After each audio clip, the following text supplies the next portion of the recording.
India deputy prime మినిస్టర్గా home మినిస్టర్గా ఉన్నప్పుడు అప్పుడు వాజ్పేయి గారి హయాంలో 25 years అయిపోయింది మన భారత రాజ్యాంగం అమల్లోకి వచ్చి 50 years అయిపోయింది కదా, మనం ఒకసారి రివ్యూ చేద్దామంటే అందరూ కలిసి ఆయన మీద పడి కరిచారు.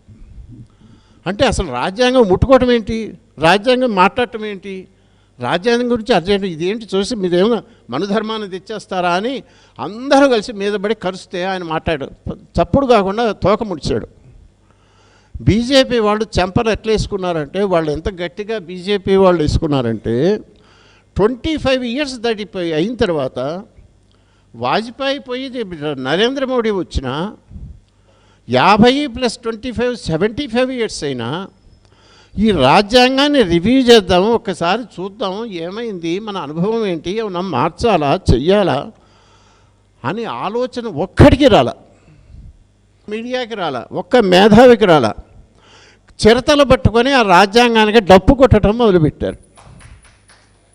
అదేదో భగవద్గీత అయినట్టు.